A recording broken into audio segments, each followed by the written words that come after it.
ভোর রাতে ক্লান্ত শরীরটা নিয়ে রুমে এসে এলিসাও ঘুমিয়ে গিয়েছিল দ্রুতই। তবে ভিডিও গেমের গোলাগুলির ককর্ষ আওয়াজে মাত্র কয়েক ঘন্টার ব্যবধানে সে ঘুম দৌড়ে পালালো ওর। ঘুম ভেঙে যাওয়ার দরুন একরাশ বিরক্তি নিয়ে ভ্রুকুঞ্চিত করে পাশ ফিরে তাকালো এলিসা। তখনই দেখতে পায় অর্ণব ওর রুমের ডিভানে শুয়ে শুয়ে ফোনে গেম খেলছে। অর্ণবকে দেখে এলিসার জিভটা তেতো হয়ে উঠল। ভেতরটা চিরবিরিয়ে ফেটে পড়ল রাগে। ও চিৎকার দিয়ে বলে উঠল, এখানে কি করছিস তুই? অর্ণব নরম কণ্ঠে বলল, আরে আস্তে আস্তে, আশেপাশে সবাই ঘুমাচ্ছে। হ্যাঁ তো আমিও তো ঘুমাচ্ছিলাম। তাহলে তুই এখানে কেন? যদি ক্লাবের লোকজন তোর খোঁজ পেয়ে তোকে ধরে নিয়ে যায়, তাই পাহারা দিতে এসেছি। আমার ঘুমের প্রয়োজন নেই, তুই গিয়ে বরং ঘুমা। আমি ওদের সোনার ডিম পাড়া হাঁস অর্ণব, ধরে নিলেও কোনো ক্ষতি করবে না আমার। অর্ণব ভ্রুকুঞ্চ কুচকে বলল, তোর এত তেজ কেন বলতো? আমি বলে তোর এত তেজ সহ্য করি, অন্য কেউ কোনোদিন সহ্য করবে না, দেখিস। এলিসা ঝাঁজ নিয়ে বলল, কে বলেছে তোকে সহ্য করতে? দূর হ তুই। আমাকে এত বিরক্ত লাগে তোর? হ্যাঁ, তোর এইসব এক্সট্রা কেয়ার আমার বিরক্ত লাগে। কই সারা রাত জেগে তো এমন করে না, তাহলে তুই কেন? অর্ণব উঠে এসে এলিসার মুখোমুখি হয়ে দাঁড়িয়ে বলল, ওরা তোকে বন্ধুর চোখ দিয়ে দেখে তাই, কিন্তু আমি তোকে ভালোবাসার চোখ দিয়ে দেখি। এলিসা একটা তাচ্ছিল্যের হাসি দিয়ে বলল, ভালোবাসার আর মানুষ পেলি না। এলিসার আহত কণ্ঠস্বর আর অর্ণবের রাগে ফেটে পড়া চোখ দুটো মুহূর্তেই যেন অসহায় হয়ে গেল। ও একটানে এলিসাকে বুকের মধ্যে ঝাপটে ধরে বলল, ভালোবাসা কি এত গুণে বেছে হয় বল? তোর অতীত যেমনই হোক, আমি তবুও তোকে ভালোবাসি, ভবিষ্যতেও ভালোবাসবো। তুই অবহেলা করলেও বাসবো। তুই যতবার আমায় দূরে সরিয়ে দিবি, ঠিক ততবার আমি চুম্বকের মতো তোর টানে চলে আসব। তুই যদি কখনো আমাকে কাছে টেনে নিস, আমি আরও কাছে গিয়ে তোর অন্তরাত্মায় মিশে যাব। তাও কোনো দিন তোর পিছু ছাড়বো না। শুধু একটা অনুরোধ, আমার ভালোবাসা নিয়ে কখনো প্রশ্ন তুলিস না জান। ভালোবাসতে কারণ লাগে না, এটা ম্যাজিকের মতোই হুট করে হয়ে যায়। আমি শুধু তোর জীবন সঙ্গী হয়ে সারাটা জীবন তোর পাশে থাকতে চাই। এটা কি খুব বেশি চাও বল? অর্ণবের একরাশ ভালোবাসার স্বীকারোক্তির মাঝেও এলিসা নিশ্চুপ। অথচ অর্ণবের শার্টের ভাঁজে অস্ত্র ভেজা নয়ন দুটো মুছে যাচ্ছে বারংবার, নিঃশব্দে নির্লিপ্তে। প্রতি মাসে নির্দিষ্ট সময়ে আসা প্রচণ্ড পেটের ব্যথায় কাতরাতে কাতরাতে ঘুম ভেঙেছে অরুর। ঘুমের ঘোরে অস্পষ্ট সুরে অনুকে ডাকছে ও, আবার পেট ব্যথা করছে, এবার মনে হয় মরে যাব আমি। কিন্তু আজের বিপরীত দিক থেকে কোনো আওয়াজ এলো না। খানিকক্ষণ ডাকাডাকি করেও অনুর সাড়া না পেয়ে ওর যখন চোখ মেলে তাকায়, তখনই মনে পড়ে যায় ও তো ব্যাংককে আছে, আপা কী করে আসবে এখানে?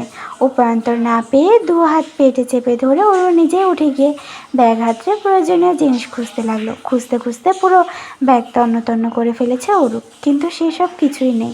ওরও মনে আছে আসার সময় অনু ব্যাগ গুছিয়ে দিয়েছিল। ওরও আটকে উঠে অসহায় কণ্ঠে বলে উঠল, তার মানে কি আপা সেসব কিছুই দেয়নি? এখন কি করবো আমি? কাকে গিয়ে বলবো? ওদিকে পেটের ব্যথাটা ক্ষণিকের মাঝে হলেই ছড়িয়ে পড়েছে সারা শরীরে রন্ধ্রে রন্ধ্রে। কোমর আর পা দুটো অসাড় হয়ে আসছে। অপারগ অরু প্রচণ্ড পেটের ব্যথায় মেঝেতে শুয়ে গড়াগড়ি শুরু করে দিয়েছে। এলিসা অন্য ভিলায় আছে, পাশের রুমে কি আছে সেটাও জানা নেই অরু। সময়ের ব্যবধানে এতক্ষণে হয়তো পরনের কাপড় চোপড়ের অবস্থা বেগতিকর। কোনোরূপ উপায়ন্তর না পেয়ে এভাবে মেঝেতে পড়ে থেকে ঠিক কতক্ষণ যাবৎ কাতরাচ্ছিল তা মনে নেই ওর। তখন দুপুর হয়ে এসেছে। দরজায় সজোরে কড়া নাড়ার ঠক ঠক আওয়াজ হতেই কম্পিত হলো ওর শরীর। মেঝেতে শোয়া অবস্থাতেই দৃষ্টিপাত করলো দরজার দিকে। বাইরে থেকে কৃত্তিকের গভীর কণ্ঠ ভেসে আসছে, ওরও দরজা খোল। কৃত্তিকের আওয়াজ পেয়ে ওরও আরও বেশি গুটিয়ে গেল। এমন একটা অপ্রীতিকর পরিস্থিতিতে কৃত্তিকের মুখোমুখি হতে চায় না ও। যতই হোক কৃত্তিক ওর চেয়ে গুনে গুনে 12 বছরের বড়। আজ এভাবে দেখে নিলে এরপর কৃত্তিকের চোখের দিকে চাইবে কীভাবে ও? ওদিকে কৃত্তিক ডেকে যাচ্ছে এক নাগারে, ওর দরজা খোল, নয়তো আমি পাসওয়ার্ড চেপে ভেতরে চলে আসলে গুনে গুনে শখানেক থাপ্পড় খাবি তুই। কৃত্তিকের অতীব মাত্রায় হুমকির মুখে পড়ে ওর মিনমিনে কাতর কণ্ঠে বলল, কিভাবে খুলবো? ওপাশ থেকে বিরক্তি চরম সীমানায় গিয়ে কৃত্তিক বলে, কিভাবে খুলবি মানে? হাত দিয়ে খুলবি। ওরু কাঁদো কাঁদো সুরে জবাব দিল, আপনি ফিরেন যান দয়া করে। ওরুর কথাটা বলতে বাকি তার আগে পাসওয়ার্ড চেপে ভেতরে প্রবেশ করে কৃত্তিক। তুই নাকি ব্রেকফাস্ট করতে যাসনি? কেন যাসনি? শাসাতে ভেতরে ঢুকে ওরুকে এভাবে মেঝেতে পড়ে থাকতে দেখে দ্রুত এগিয়ে গেল কৃত্তিক। ওর মাথায় কাছে হাঁটু গেড়ে বসে উদ্বিগ্ন হয়ে শুধালো, কি হয়েছে তোর? এভাবে মেঝেতে ছুঁয়ে আসিস কেন? পেট ব্যথা করছে? শরীর খারাপ লাগছে খুব? ডাক্তারকে কল করবো? ওর কাচুমুচু হয়ে চোখ খিচে বলল, আপনি দয়া করে চলে যান। যাব মানে? তুই হুকুম করবে আর আমি চলে যাব? আমি কি তোর সার্ভেন্ট? ওরও জবাব দিল না। একে তো পেটের অসহনীয় ব্যথা, তার উপরে এই লোকের মাথা খারাপ করা ধমকাধমকি না পেরে নীরবে কাঁদছে ওরু। ঋতিক ওরুকে কোলে নেওয়ার জন্য দুহাত বাড়াতে যাবে, তখন আবারও ঘোর আপত্তি জানিয়ে চেঁচিয়ে ওঠে ওরু, না ছবেন না আমায়, অনুরোধ করছি। ঋতিক এবার অগ্নিদৃষ্টি নিক্ষেপ করলো ওরুর পানে, অতঃপর জোয়ার শক্ত করে বলল, তোর অনুরোধ কিংবা নিষেধ কোনোটারই ধার ধারি না আমি, সেটা ভবিষ্যতে আরও ভালো করে বুঝতে পারবি। কথা শেষ করে একটা ওরুকে কোলে তুলে নিল কৃতি। সঙ্গে সঙ্গে ওর এক হাত ভিজে এলো তরল জাতীয় কোনো পদার্থে। কৃতির ভুরু কুঁচকে ওরুকে কোলে রেখেই নিজের হাতের দিকে দৃষ্টিপাত করলো। এমন বিব্রতকর পরিস্থিতি এ জীবনে পড়েনি ওরু। তাই করণীয় কিছু না পেয়ে কৃতিকের কলার চেপে ধরে চোখ দুটো খিচিয়ে বন্ধ করে রেখেছে। লজ্জায় ভয়ে মনে হচ্ছে মাটিটা ফাঁক হয়ে যাক আর ওরও তাতে ঢুকে আশ্রয় নিক। এ দুনিয়াতে আর কোনো কাজ নেই ওর। ওহ শিট, আমাকে কেন বলিসনি? আমি আরও ভাবলাম কি না কি।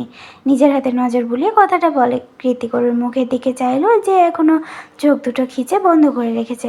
তুই কি এখনও ছোটো বাচ্চা ওরু? তোর কি ফার্স্ট টাইম পিরিয়ড হয়েছে? ওরু চোখ বুঝে এদিক ওদিকে মাথা নাড়ালো। কৃতিক দাঁতে দাঁত চেপে বলল, তাহলে সারাদিন কেন এভাবে কষ্ট সহ্য করলি? কেন আমাকে বললি না? কি হলো উত্তর দে। ওরও জবাব নেই। জবাব কি দিবে? ওর তো লজ্জায় গলার আওয়াজই সে। ঋতিক নিজের রাগ সংযত করে ওরুকে বিছানায় শুয়ে দিয়ে এলিসাকে কল করে আসতে বলল। ওরু বিছানায় শুয়ে এক চোখ সামান্য খুলে কৃতিককে দেখতে চেষ্টা করলো, যার সফেদ রঙা শার্টটা খানিকক্ষণ আগে নষ্ট করে দিয়েছে ওর নারীসত্তা। অথচ কৃতিকের সেদিকে কোনো খেয়ালই নেই। সে তো এখনও তার বোকা ওরুকে বকাঝোকা দিতেই ব্যস্ত। পরন্ত বিকেলে জোয়ার এসেছে সুবিশাল সমুদ্র তটে। সমুদ্রে নীলাম্বর জল ভলভলিয়ে ফুলে ফেঁপে উঠেছে দ্বিগুণ। জোয়ারের তালে তালে নীলরঙা স্বচ্ছ পানির ছলাৎ ছলাৎ ঢেউ এসে আশ্রে পড়ছে বিস্তার বেলাভূমি জুড়ে। ঢেউয়ের সাথে তাল মিলিয়ে মহাসমুদ্রের গহীন থেকে উঠে তীরে এসে ঠাঁই নিয়েছে রং বেরঙের ঝিনুকের দল। হুট করে এক নজর দেখলে মনে হবে নীলরঙা অমৃতের মাঝে কেউ চকচকে হিরে জহরত ছড়িয়ে ছিটিয়ে রেখেছে। শুকনো পায়ে এক কদম করে এগোতে এগোতে সেই অতি মূল্যবান হিরে জহরতি কুড়িয়ে হাতে থাকা প্লাস্টিকের থলেতে ভরে নিচ্ছে ওরু। সিট থেকে নামার পরেই শুরু হয়ে গিয়েছে ওর এই কর্মকাণ্ড। ওদিকে বাকি সবাই অনেকটা এগিয়ে গিয়েছে। ঝিনুক কুড়াতে গিয়ে একাই পিছিয়ে পড়েছে ওরু। পরানো ওর ল্যাভেন্ডার কালারের ফিনফিনের লং ফ্রক, যা গোড়ালি অবধি নেমে এসে গ্রাউন্ডে পরিণত হয়েছে। এক হাতে মুক্তা আর ঝিনুক দিয়ে তৈরি কিছু ব্যাঙ্গলস।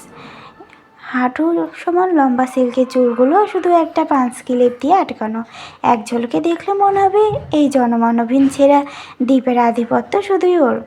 ওই যুগ যুগ ধরে সমুদ্রে বসবাসরত রূপকথার সেই সাগরকন্যা, যে কিনা এখন ঝিনুক কুড়াতে গভীর মনোযোগী। ওরও পিছিয়ে পড়েছে দেখে এলিসা পেছন ঘুরে হাঁক ছেড়ে ডেকে উঠল ওকে, ওরও তাড়াতাড়ি এসো, এত পিছিয়ে গেলে কি করে? এলিসার কথার মাথায় কৃতিকও এবার সামনে থেকে পেছনে এক ঝলক চোখ ঘোরালো। চোখে তার বিশাল আকৃতির রোদ চশমা, লম্বা স্টাইলিশ চুলগুলো সাগর তীরের ঝড়ো হাওয়ায় এলোমেলো হয়ে উঠছে। বারবার ব্যাক ব্রাশ করেও ঠিক রাখা যাচ্ছে না মোটেই। পরনে সাদা টি শার্টের ওপর ক্যালভিন ক্লাইন খচিত ডেনিম ট্রাক স্যুটে গ্লোবাল সুপারস্টারদের মতোই সুপুরুষ লাগছে তাকে। এলিসার ডাকে ওরও ঝিনুক কুড়ানো বাদ দিয়ে দ্রুত পায়ে এগিয়ে এসে ওদের থেকে দূরত্ব কমালো। পেছন পেছন হাঁটতে হাঁটতে শুকনো চোখে পরখ করতে লাগলো সাথে আসে সবাইকে। এলিসা আল্ট্রা মডার্ন ধাঁচের মেয়ে। এরকম জঙ্গলে ঘেরা দ্বীপে সমুদ্র বিলাস করতে এসেও তার ফ্যাশনের পরিবর্তন হয়নি একটু। স্কিনে লেদার প্যান্ট, পায়ে বুট, গায়ে ট্যাঙ্ক টপ আর তার ওপর লাল রঙের লম্বা কোটি। এলিসার সাথে রং মিলিয়ে অর্ণব লাল রঙের শার্ট পরেছে, যা নিয়ে সে কখন থেকে হাসাহাসি করে খিল্লি উড়াচ্ছে। ওদের থেকে চোখ সরিয়ে ওরুর চোখ গেল কৃতিকের দিকে, যে সমুদ্র বিলাসী এসেও এক মনে ফোন ঘাটছে। তবে মজার বিষয় হলো সাদা কালো ছাড়া অন্য কোনো রঙের কৃতিকে প্রথম দেখলো ওরু। এমন ব্যতিক্রম স্টাইলে মানিয়েছে তাকে বেশ। এই গ্রুপের মধ্যেই শায়রি একমাত্র মানুষ যে কিনা পুরোপুরি ওরুর মনের মতো। শায়রের মাথার শুক্র ও সবগুলো ঠিক আছে মনে হচ্ছে।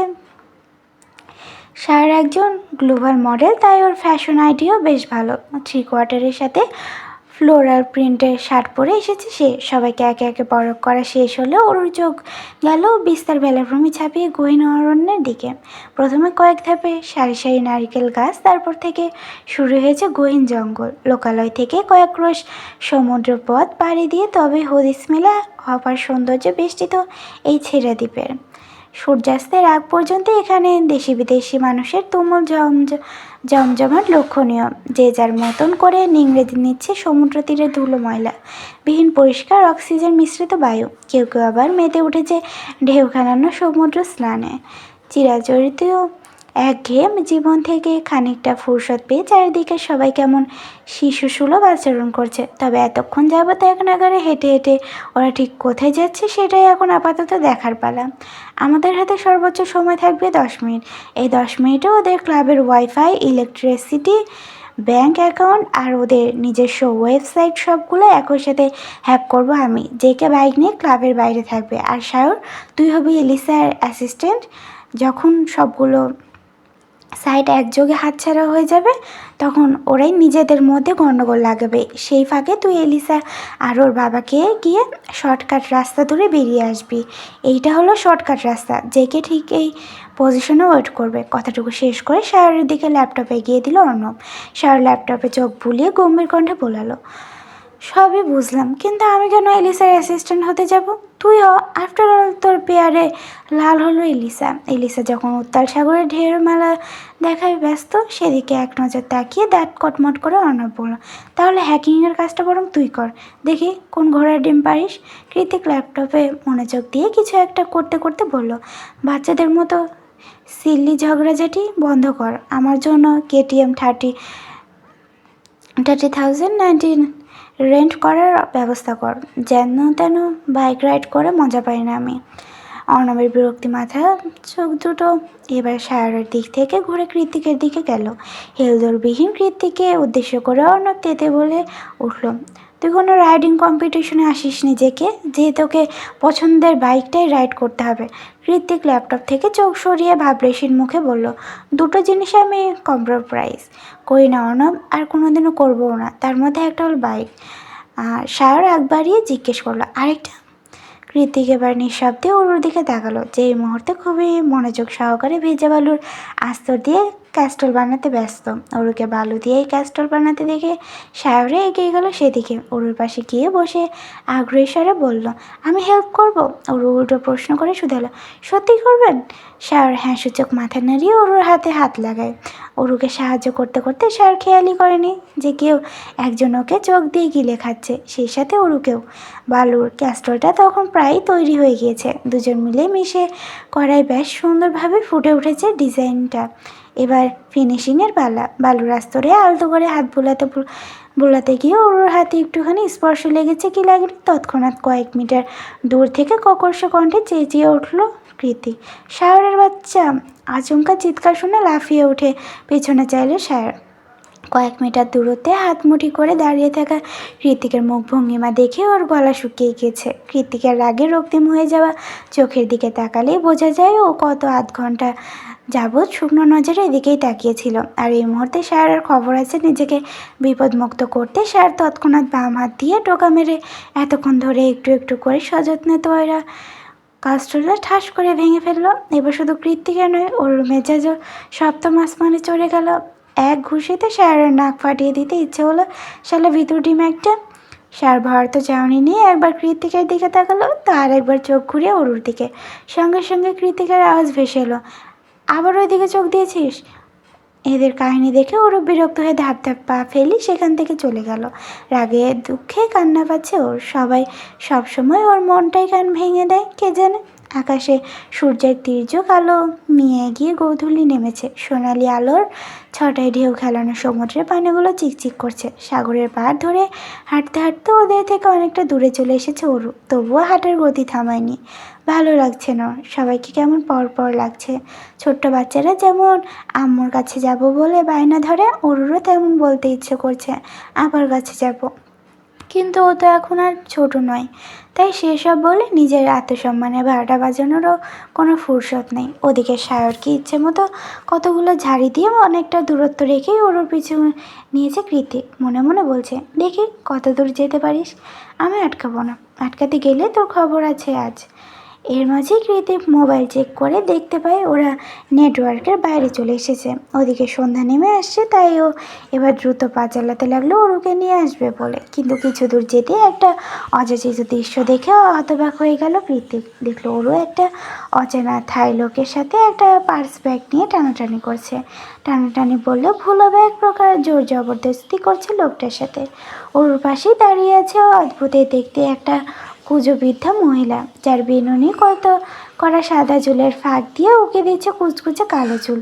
মহিলার ভাবভঙ্গিমাও ভারী অদ্ভুত। কৃতিক খানিকক্ষণ দূর থেকে দাঁড়িয়ে সবটা বোঝার চেষ্টা করলো, তারপরে এগিয়ে গিয়ে ফট করে ওর হাত টেনে ধরে ব্যাগটা থাই লোকটার হাতে দিকে এগিয়ে দিয়ে বলল, I am extremely sorry, you can go now. লোকটা কৃতিকে ধন্যবাদ জানিয়ে চলে যেতেই কৃতিক তীক্ষ্ণ নজরে ছদ্মবেশী বৃদ্ধার দিকে তাকালো। ওর বাজ পাখির মতো ধারালো চোখে এক পলক চোখ পড়তেই শুষ্ক ঢোক গেলে উল্টো পথে হাঁটা দিল বৃদ্ধা। তৎক্ষণাৎ হিংস্র বাঘিনীর ন্যায় তেতে উঠল ওরু, কণ্ঠে একরাশ বিরক্তি আর ঝাঁজ নিয়ে বলল, আপনি কেমন লোক বলুন তো? একটা হাইজ্যাকারের হাতে ওই বৃদ্ধা মহিলার সব টাকা পয়সা তুলে দিলেন। এতটা নির্দয় কেন আপনি? উনি আপনার মা হলে এই কাজটা করতে পারতেন কখনো? মায়ের শাসন বারণ ছাড়া উশৃঙ্খল জীবনে বড় হলে এই হয়। রাগের বহিঃপ্রকাশ ঘটাতে গিয়ে কী থেকে কী বলে ফেলেছে ওরু তা নিজেও যায় না।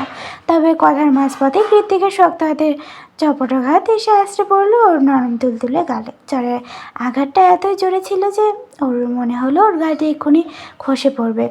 উড়ন্ত অগ্নিস্ফুলিঙ্গ বিস্ফোরণের মতোই ব্যথায় ঝলসে যাচ্ছে গালটা। আগে মানুষ চিনতে শেখ, পরে ঝাঁজ করতে আসিস, ইডিয়েট। নিজ গালে হাত দিয়ে ছলছলে নয়নে কৃতিকের অগ্নিমূর্তির দিকে তাকালো ওরু।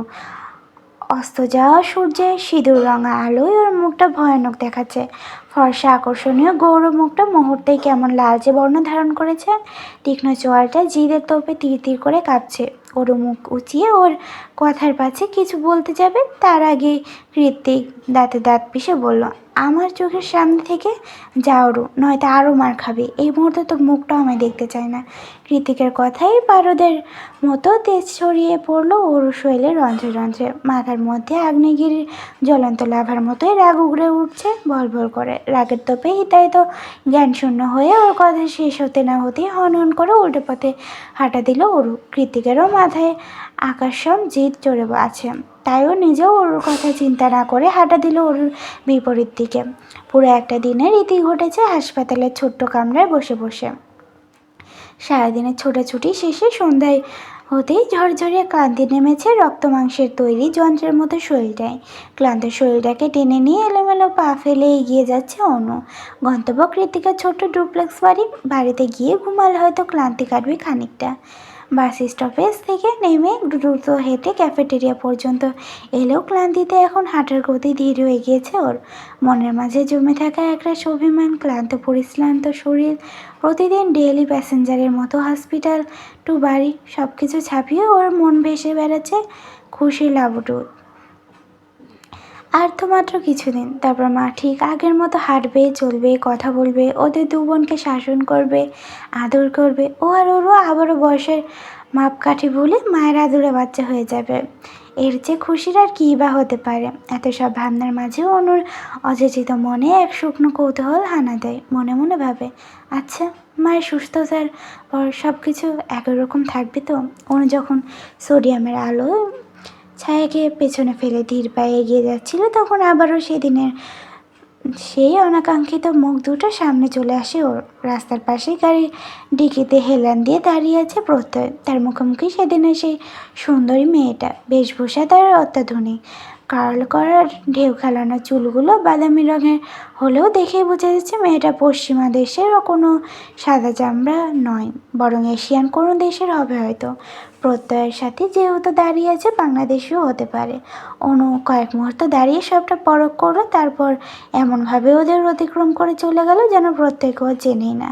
কিন্তু প্রত্যয় অনুকে দেখা মাত্র ওর পিছু নিয়েছে। প্রত্যয় পেছন পেছনে গিয়ে আসছে, দেখে অনু হাঁটার গতি দ্বিগুণ বাড়িয়ে দেয়। তবুও প্রত্যয়ের পুরুষালী কদমের সাথে পেরে উঠল না অনুর ক্লান্ত শরীরটা। এক পর্যায়ে পেছন থেকে ওর বাহু টেনে দাঁড় করিয়ে দিল প্রত্যয়। অনু ঝাড়ি মেরে নিজের হাতটা ছাড়িয়ে বলল, কী সমস্যা? আপনার কী সমস্যা? ইগনোর কেন করছেন? পাল্টা প্রশ্ন ছড়ে প্রত্যয়। অনু একটু তাচ্ছিল্য হেসে নিজের ভেতরের অজ্ঞাত বেড়ে ওঠা রাগটাকে কৌশলে আড়াল করে বলল, আপনার কেন মনে হলো আমি আপনাকে ইগনোর করছি? আপনাকে ইগনোর করার কি যোগ্যতা আছে আমার? কথায় এড়াচ্ছেন? মোটেই না। অনন্যা শেখ এতটাও ভীতু নয়। প্রত্যয় তির্যক হেসে বলল, আই লাইক ইট। অনু আবারও সামনের দিকে হাঁটা ধরল। প্রত্যয় ওর পাশ ঘেঁষে হাঁটতে হাঁটতে শুধালো, ফোন না ধরার কারণটা জানতে পারি? ইচ্ছে করেনি তাই ধরনি। আপনার ইচ্ছারা তো খুব বাজে। এই বলে অনুর 5 আঙুলের ভাঁজে নিজের আঙুল ঢুকিয়ে শক্ত করে চেপে ধরল প্রত্যয়। অনু হাঁটা থামিয়ে আবারও বিরক্তি নিয়ে বলল, আবার হাত ধরেছেন কেন? প্রত্যয়ের নির্লিপ্ত জবাব, ইচ্ছে হয়েছে তাই ধরেছি। আমার ইচ্ছেটাও খুব একটা সুবিধার না, বুঝলেন? প্রত্যয়ের কথার পিঠে অনু লম্বা একটা দীর্ঘশ্বাস সেরে নরম কণ্ঠে শুধালো, প্রত্যয় সাহেব, আপনি শুধু আমার, তাই তো? প্রত্যয় হেসে জবাব দেয়, 100%। অনুর ফ্যাকাশে ক্লান্ত মুখটাই এতক্ষণে হাসির ঝলক দেখা দিল। নিজ হাতে প্রত্যয়ের আঙুলের ভাঁজ থেকে বের করে দু হাতে ওর বাহু আঁকড়ে ধরে মাথাটা এলিয়ে দিল প্রত্যয়ের কাঁধের উপর। প্রত্যয় তার গমগমে পুরুষালী হাসকি স্বরটা কিছুটা নামিয়ে জিজ্ঞেস করলো, টায়ার্ড লাগছে? অনু হ্যাঁ সূচক মাথা নাড়ালো। সঙ্গে সঙ্গে ওকে দু হাতে উঁচিয়ে কোলে তুলে নিল প্রত্যয়। পাকিস্তানি প্লাজো আর কামিজ পরেছিল অনু। দোপাট্টা দিয়ে টেনে রাখা মাথার মাঝখানটা গোমড়াটা সঙ্গে সঙ্গে খুলে গেল ওর। মাঝ রাস্তায় প্রত্যয়ের হঠাৎ কর্মকাণ্ডে বিস্ময় হতবাক হয়ে অনু লজ্জিত কণ্ঠে মিনমিনিয়ে বলল, বাড়ির কাছে চলে এসেছি তো, নামিয়ে দিন, কেউ দেখে ফেলবে। প্রত্যয় বাঁকা হেসে জবাব দেয়, বাড়িতে কেউ নেই ডিয়ার। সেই হাসিতে চিকন ফ্রেমের চশমা পরিত প্রত্যয়কে আবারও এক দফা নতুন রূপে আবিষ্কার করলো অনু।